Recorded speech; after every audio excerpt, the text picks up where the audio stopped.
নীরবতা ভেঙে অবশেষে সোজা সাপটা এবং নিজের আক্ষেপের কথা জানালেন সাকিব আল হাসান। একদিকে বিশ্বকাপে না খেলা ছিল বাংলাদেশ ক্রিকেটের জন্য বড় ব্লান্ডার, অন্যদিকে বিসিবি প্রধানের চেয়ারে বন্ধু তামিম ইকবালের অভিষেক। সব মিলিয়ে দেশের ক্রিকেট নিয়ে সাকিবের সোজা সাপটা বয়ান এখন talk of the town. Bangladesh ক্রিকেটের ইতিহাসে এক বড় ব্লান্ডার হয়ে থাকবে টি-20 বিশ্বকাপে অংশ না নেওয়া। সাকিবের মতে ক্রিকেটের প্রতি এদেশের মানুষের যে আবেগ, বিশ্বকাপের মতো আসরে না থাকাটা সেই আবেগে বড়সড় এক আঘাত বলে মনে করেন তিনি। এ প্রসঙ্গে নিজের আক্ষেপ প্রকাশ করে সাকিব আল হাসান বলেন, এটি আমাদের ক্রিকেটের জন্য অনেক বড় একটি ক্ষতি।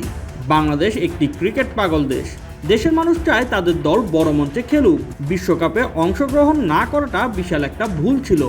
আমি মনে করি বিশ্বকাপে না যাওয়ার সিদ্ধান্তটা বিসিবির একটা বড় রকমের ব্লান্ডার ছিল। মাঠের সেই পুরনো সতীর্থ এখন ক্রিকেটের নীতি নির্ধারক। তামিম ইকবাল বিসিবির সভাপতির দায়িত্ব নেওয়ার পর সাকিবকে দেখা গেল বেশ ইতিবাচক মেজাজে। যদিও তামিমের বর্তমান মেয়াদের সময়কাল খুবই সংক্ষিপ্ত, তবুও সাকিব মনে করেন তামিমকে লম্বা সময়ের জন্য সুযোগ দেওয়া উচিত। আধুনিক ক্রিকেটের ভাবনা আর নেতৃত্ব গুণে তামিম দেশের ক্রিকেটকে অনন্য উচ্চতায় নিয়ে যেতে পারবেন বলে তার বিশ্বাস। বন্ধুকে শুভকামনা জানিয়ে সাকিব জানান, তামিম মাত্রই এসেছে। আশা করি তিনি যদি দায়িত্ব পান তবে তার একটা দীর্ঘমেয়াদী পরিকল্পনা থাকবে, আর তার মাধ্যমে অবশ্যই বাংলাদেশ ক্রিকেট উপকৃত হবে। ইচ্ছে ছিল দেশের মাটিতে মিরপুর স্টেডিয়ামে দাঁড়িয়ে সাদা পোশাকের ক্রিকেটকে বিদায় বলবেন সাকিব, তবে পরিস্থিতির কারণে তা সম্ভব হয়নি। এখন রাজনৈতিক প্রেক্ষাপট বদলেছে, বোর্ড নেতৃত্বে এসেছে তার বন্ধু। তাহলে কি সাকিবকে আবারও লাল সবুজ জার্সিতে মাঠে দেখা যাবে?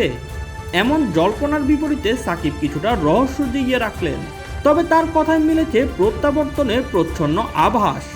ভবিষ্যৎ পরিকল্পনা নিয়ে সাকিব বলেন, এসব নিয়ে পরে দেখা যাবে, তবে আমি আশাবাদী যে সময়ের সাথে পরিস্থিতি ভালো হবে।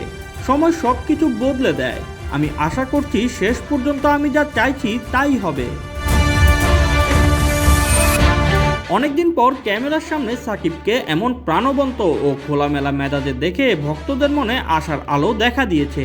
এখন সবার মনে একটাই প্রশ্ন, সব বাধা পেরিয়ে আবারও কি লাল সবুজের জার্সিতে সাকিবের জাদুকরী পারফরম্যান্স 22 গজে দেখা যাবে? উত্তরটা না হয় সময়ের হাতেই থাকলো, যেমনটা সাকিব আল হাসান তার ইন্টারভিউতে জানিয়েছেন। Shoaib Shams, BD sports time.